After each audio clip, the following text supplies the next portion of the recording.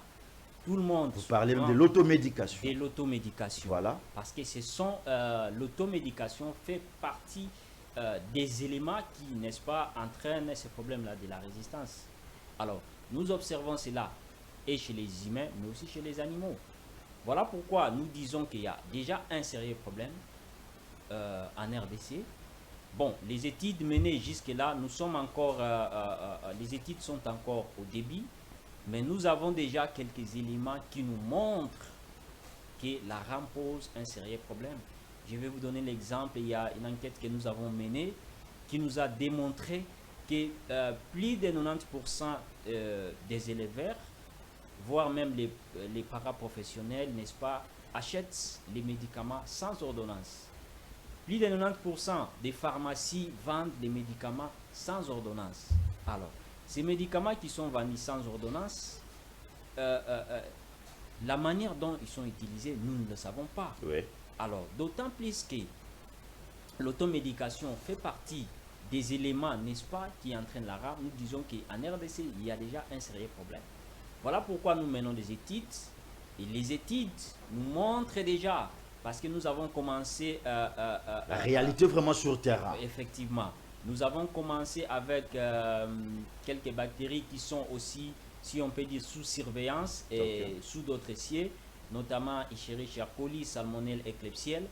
Déjà, quelques études que nous avons publiées il n'y a pas longtemps nous ont montré qu'il y a déjà la résistance également chez les poussins, mais aussi, voire même chez les animaux sauvages qui sont en captivité.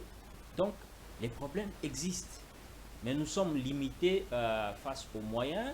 Parfois, les partenaires ne voient que les secteurs de la santé.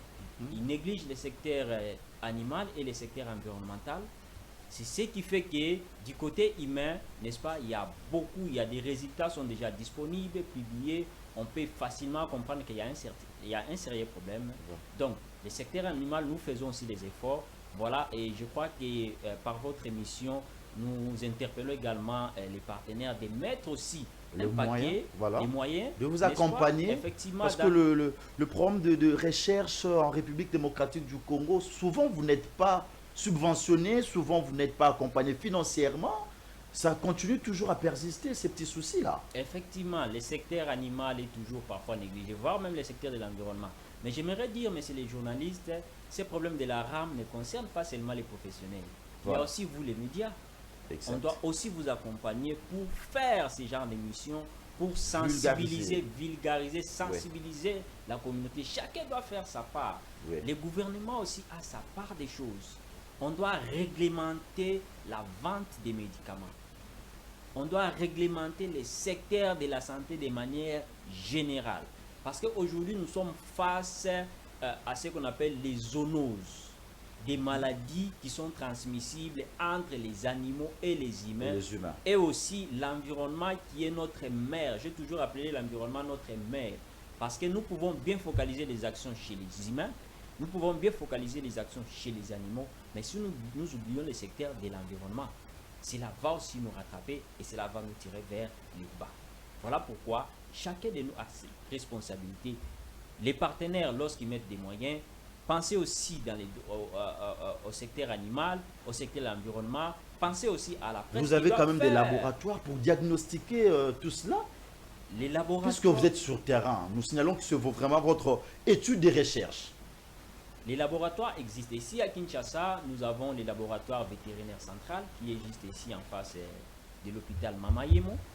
Et nous avons les laboratoires de Lubumbashi et puis nous avons, permettez-moi de le dire, les laboratoires de Goma.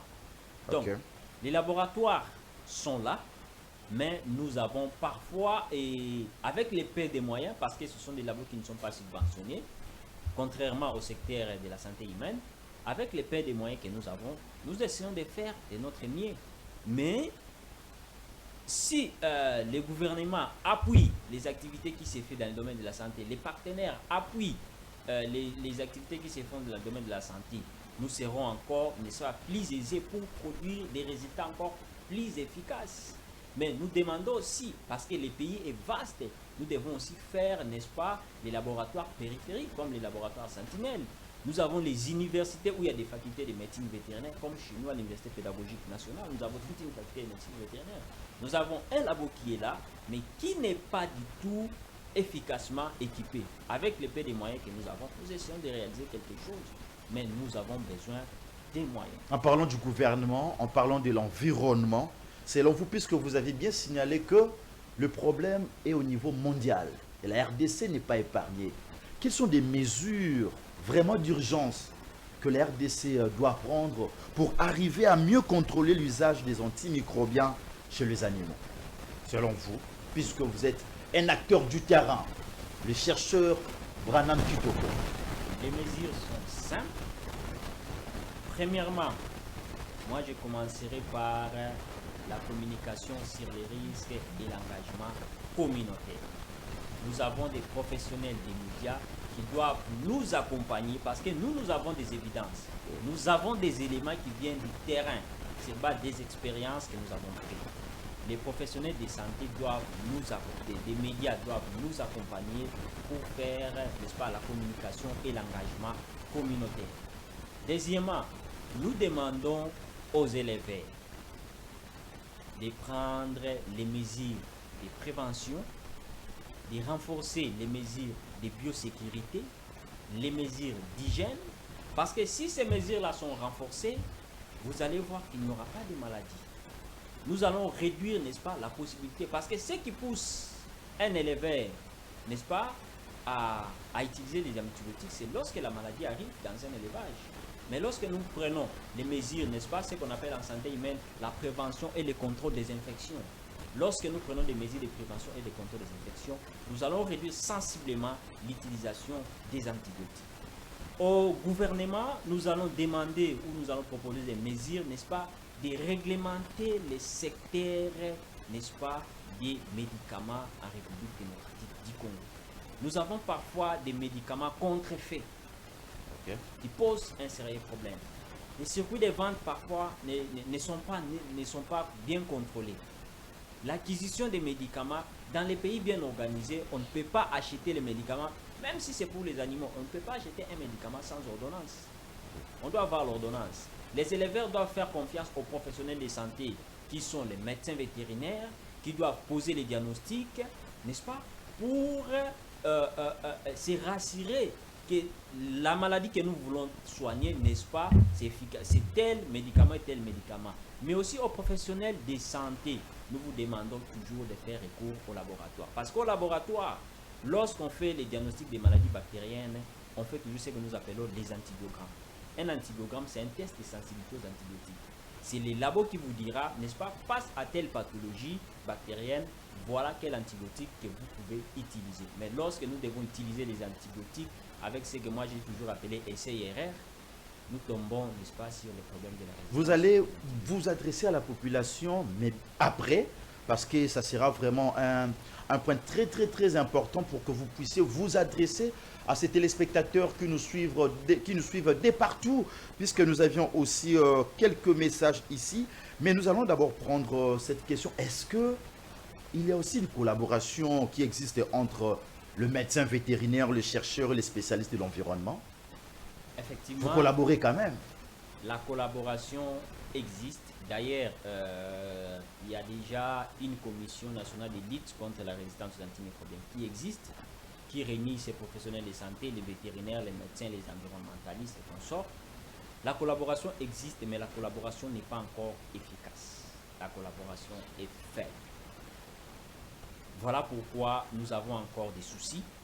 Et je demanderai à tous les professionnels de santé que nous puissions, parce que pour lutter contre ces problèmes des rats, nous devons nous mettre sur la même longueur d'onde. C'est ça. Nous ne pouvons pas avoir un plateau technique très élevé pour la médecine humaine, un plateau technique très bas pour la médecine vétérinaire et aussi pour l'environnement, et puis nous disons que la collaboration existe.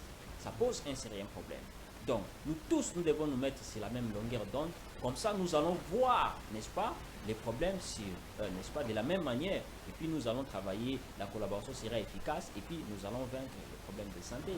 Mais si on doit privilégier un seul domaine ou un seul secteur au détriment d'autres secteurs, là, ça ne marche pas.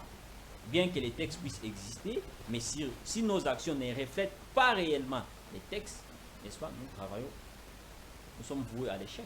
Voués à l'échec, nous allons prendre quelques questions de téléspectateurs, mais rentrons encore une fois à l'Université pédagogique nationale pour vous proposer ce qu'a été la conférence débat tenue à la faculté de médecine vétérinaire, une conférence animée par notre invité Branham Kitoko. C'était juste sur la thématique qui fait l'objet de cette émission, à savoir la rame au-delà de l'hôpital, perspective One Health issue du secteur animal. Nous allons prendre le résumé de cette activité et nous allons revenir pour prendre symboliquement quelques questions qui tombent ici.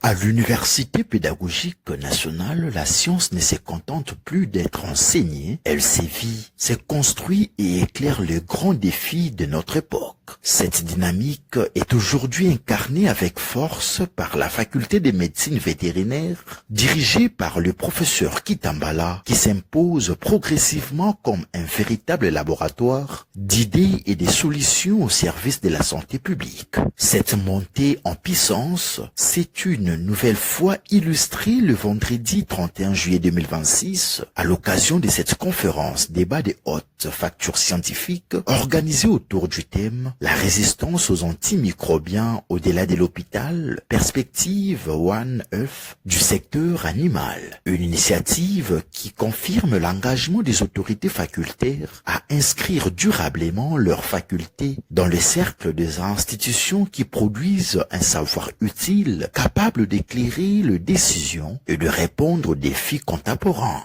Animé par les docteurs Branham Kitoko, chercheur en contrôle intégré de maladies et de la résistance antimicrobienne, la conférence a démontré que la résistance aux antimicrobiens constitue aujourd'hui une menace silencieuse mais grandissante pour la santé mondiale. Loin d'être un problème exclusivement hospitalier, elle implique les animaux, les humains et l'environnement, d'où la nécessité d'une approche intégrée One Health. Les conférenciers ont mis en avant plusieurs axes prioritaires, notamment promouvoir un usage responsable des antimicrobiens en santé humaine et animale, renforcer la prévention et le contrôle des infections, protéger les écosystèmes, soutenir la recherche, l'innovation et l'éducation afin de bâtir une réponse durable et résiliente face à ces phénomènes. Les échanges ont également souligné l'importance de la surveillance moléculaire des bactéries résistantes, de l'identification des gènes de résistance et de leur potentiel zoonotique, de l'intégration des établissements zoologiques dans les programmes de surveillance, ainsi que du suivi des primates non humains, des rongeurs et des animaux d'élevage pour mieux comprendre le voie des transmissions entre les animaux, l'homme et l'environnement. Le résultat scientifique présenté révélant une diversité des profils de résistance selon l'origine des échantillons avec une prédominance du profil A rappelle l'urgence d'une mobilisation collective pour préserver l'efficacité des antimicrobiens et protéger durablement la santé publique. Alors avec les données des études que nous avons menées, la communauté a vu que les indicateurs n'est-ce pas, ne sont plus au vert parce qu'il y a déjà ces problèmes-là de la résistance qui touchent aussi les animaux, mais aussi la matrice, le sous-secteur de l'environnement. Ce qui voudrait dire que nous pouvons mener des actions chez les humains pour combattre la rame, mais si le secteur animal ou le secteur environnemental est négligé, cela va toujours, n'est-ce pas, nous tirer vers le bas. Voilà pourquoi, dans la perspective One Health, il est très capital de mutualiser les efforts pour que nous puissions mener des actions de manière intégrée. Nous conseillerons premièrement, quels que soient les professionnels de santé, santé humaine, santé animale, santé environnementale, l'usage responsable des antibiotiques, la prévention et le contrôle des infections, Il y a déjà le problème de la résistance antimicrobienne, il y a l'échec des traitements, il y a aussi des mortalités liées, n'est-ce pas, à la résistance. Par cette initiative d'organisation des conférences scientifiques chaque dernier vendredi du mois, la faculté de médecine vétérinaire de l'UPN démontre qu'elle n'attend plus être un simple cadre de formation, mais un véritable acteur de la production des connaissances et de la recherche appliquée. Cette nouvelle dynamique, impulsée par les autorités facultaires et soutenue par les comités de gestion de l'UPN, participe au repositionnement de l'université parmi les grandes institutions académiques de l'Afrique. Une preuve que lorsque la vision, le leadership et la science avancent ensemble, l'université retrouve naturellement le prestige qu'il a longtemps fait sa renommée. Temple du savoir. Voilà, nous étions à l'Université pédagogique nationale où le docteur Branham Kitoko avait animé cette conférence débat que vous venez de suivre tout à l'heure. Alors nous continuons avec lui en prenant un échantillon de vos différentes questions qui tombent déjà pour cette édition. Alors nous prenons cette première qui dit bonjour émission. Dites à l'invité, au-delà de l'usage abusif, quels sont les mécanismes scientifiques qui permettent à une bactérie de devenir résistante aux antimicrobiens. Vous avez fait d'ailleurs allusion à ça tout à l'heure dans vos propos. Merci beaucoup. Mécanismes scientifiques. Les mécanismes scientifiques, je comprends que c'est un professionnel qui a posé cette question. Ouais, nous n'avons pas voulu aller de manière trop scientifique pour permettre, n'est-ce pas, à tout le monde de saisir les messages. Mais nous devons savoir qu'il y a plusieurs manières où un antibiotique peut devenir, n'est-ce pas, résistant aux antibiotiques. Nous avons d'abord, je peux donner un exemple, il y a la cible. Parce que chaque antibiotique, n'est-ce pas, a une cible, n'est-ce pas, où il va s'attacher pour, n'est-ce pas, combattre la bactérie. Alors, si la cible là, n'est-ce pas, n'est plus accessible à la bactérie, à l'antibiotique plutôt, l'antibiotique devient, n'est-ce pas, la bactérie manifeste une résistance aux antibiotiques. Nous avons par exemple les mécanismes enzymatiques qui font aussi en sorte que la bactérie puisse devenir, n'est-ce pas, résistante, n'est-ce pas, à un antibiotique. Il y a aussi les pompes à effluves et consorts, donc il y a beaucoup d'éléments qui peuvent entraîner, n'est-ce pas, cette sélection des souches bactériennes pour que ces bactéries deviennent résistantes aux antibiotiques. Voilà, bonjour, c'est monsieur Mboma depuis quelque part. Je veux savoir si la RDC dispose-t-elle aujourd'hui d'un système efficace de surveillance de la résistance aux antimicrobiens dans les secteurs humain, animal et environnemental. Monsieur Mboma. La RDC ne dispose pas encore d'un système efficace. Mais le système existe. Je venais de le dire. Qui n'est pas efficace. Il y a eu la création du comité national de lutte contre la rame, qui est en train de travailler là-dessus. D'ailleurs, je crois que cette semaine, il y a des travaux qui sont en cours. Il y a eu l'élaboration du manuel de surveillance de la résistance aux antimicrobiens. Et c'est grâce à ces manuels-là où il y aura, n'est-ce pas, des normes et des procédures qui vont permettre au pays, n'est-ce pas, de pouvoir posséder, n'est-ce pas, un système efficace. Alors, pour dire vrai, à ce jour, nous n'avons pas encore de système efficace parce que chaque domaine travaillait de manière séparée. Alors, il a été nécessaire pour que nous puissions travailler en collaboration. C'est ce qui est en train d'être fait, mais c'est encore au début. Étudiant Ilunga Meshak, les problèmes de la rame est-il également un problème de gouvernance et de réglementation? Il veut savoir où se situe le principal faille, selon lui, dans le secteur de médicaments vétérinaires. Les problèmes ou encore les failles se situent à tous les niveaux. Il y a ces problèmes-là de gouvernance et de réglementation, comme vous venez de le dire, parce que la gouvernance, en ce qui concerne la vente des médicaments ou encore la réglementation, n'existe pas. Nous avons aujourd'hui, nous ne savons pas par quels moyens les médicaments parfois accèdent au pays. nous ne savons pas certifier. Je vous ai dit qu'il y a des médicaments aujourd'hui contre-effets. Même chez les humains, il y a des médicaments contre-effets qui sont vendus, n'est-ce pas, dans des marchés.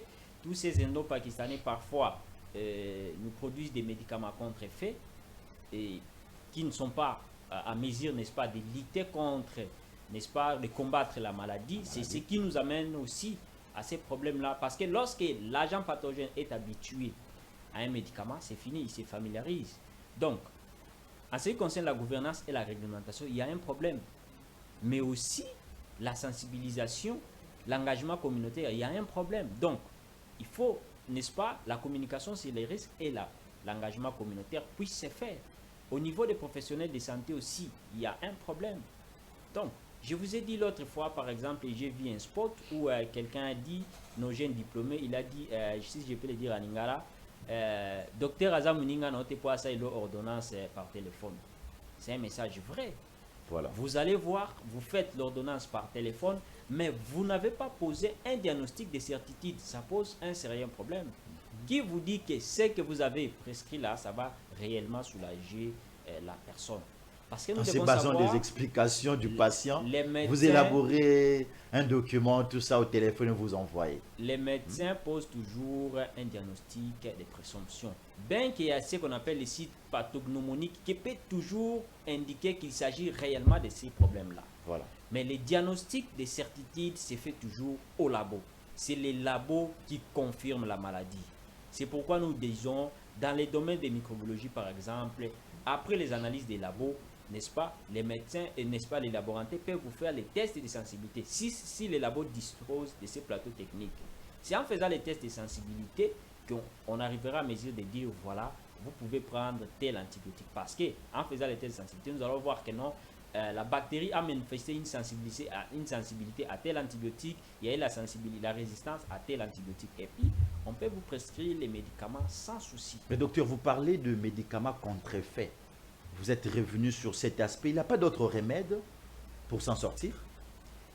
C'est tout simplement la réglementation.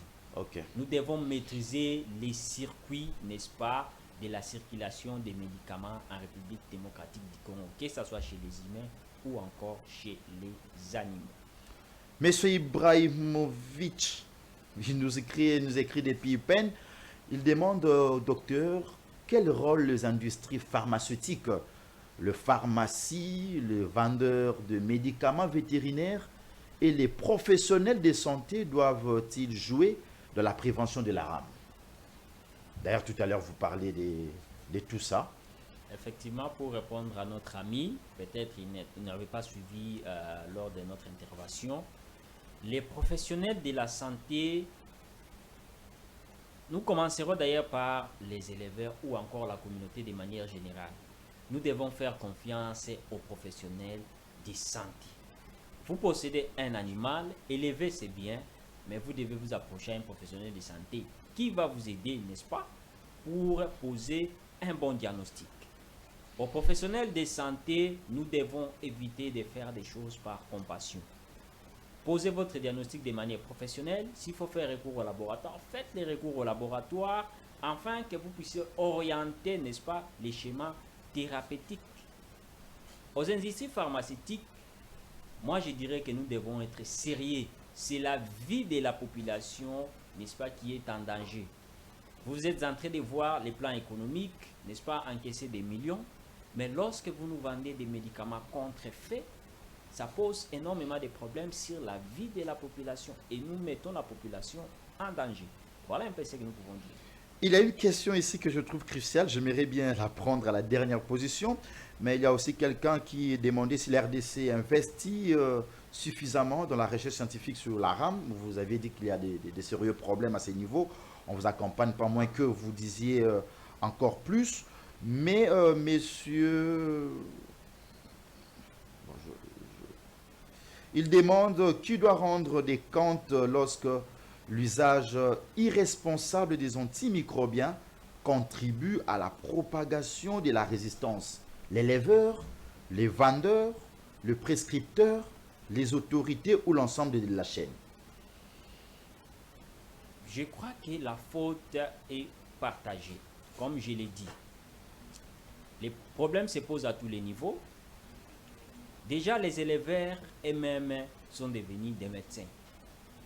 Éleveur médecin. Les éleveurs sont devenus des médecins. Automatiquement. Aujourd'hui, il appelle les médecins pour soigner l'animal. Demain, il se dit, ah, on a une docteur Nanga qui fait ça. salaki. Namona ki ça. Voilà, Wabaki, nenga pesa ki. ça. Ok. Tu ne sais pas pourquoi le médecin a donné ces médicaments. À tel endroit, pourquoi Et à quel appliquer na endroit- place wana? Pourquoi il a appliqué dans cet Voilà. endroit-là? Quelle est la dose et quelle est la durée du traitement? Voilà. Donc, il y a un problème. Les professionnels de santé aussi, n'est-ce pas, doivent sensibiliser, doivent à tout moment conseiller les éleveurs pour dire, n'est-ce pas, s'il y a un problème, il faut toujours faire recours. Parce que tu ne peux pas accepter d'élever un animal et puis commencer à négliger la santé de cet animal-là. Parce que le bien-être animal aussi exige à ce que la santé de l'animal soit aussi respectée. Voilà pourquoi il faut faire recours, n'est-ce pas, aux professionnels de santé. Alors, les problèmes se trouvent à tous les niveaux. Même chez les décideurs, il y a ces problèmes-là, parce que les décideurs n'accompagnent pas les professionnels. Tel que là, nous qui sommes dans le domaine de la recherche, nous sommes en train de mener les recherches, mais parfois avec nos propres moyens. Ouais. Les moyens sont limités. Nous avons produit, n'est-ce pas, des études, nous avons publié les articles avec nos moyens. Mais Vous avez mis à la place publique les résultats, les recommandations nécessaires. mais qui va prendre, n'est-ce pas, pour vous encourager à aller encore au-delà, ou encore prendre ces recommandations-là, ou encore cette étude-là, s'approprier de cette étude-là pour dire qu'est-ce que nous devons faire par rapport à ce que vous avez trouvé. C'est ça les problèmes. Donc les problèmes résistent parce que, n'est-ce pas, même les chercheurs ne sont pas consultés, n'est-ce pas, pour la prise de décision lorsque les problèmes de santé se posent. Bonjour, mon émission, on va prendre l'avant-dernière question, mesdames et messieurs, parce que nous devrions déjà chiter avec notre numéro de séjour, monsieur Isaac. Je suis chercheur, demandé à l'invité.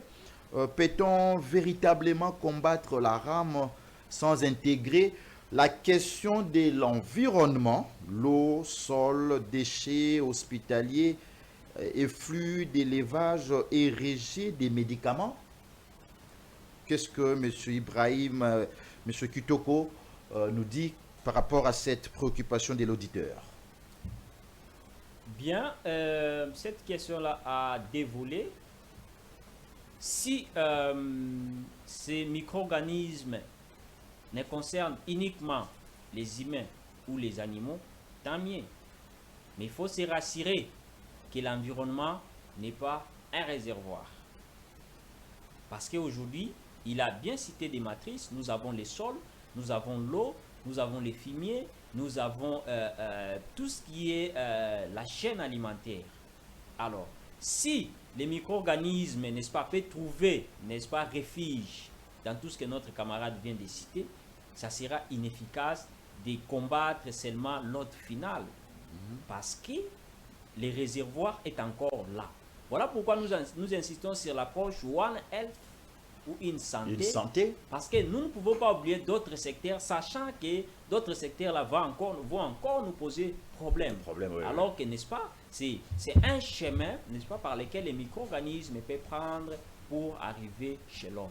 Voilà pourquoi nous devons toujours fédérer les efforts pour lutter efficacement contre la résistance aux antimicrobiens. On prend la toute dernière question de Madame Nicole Ngoyi, chercheuse dans ces secteurs, elle dit, et elle demande à notre invité Kitoko Branham si vous aviez à proposer un plan national d'action contre la rame fondé sur l'approche One Health, quelles seraient les 5 priorités à mettre en œuvre immédiatement en République démocratique du Congo?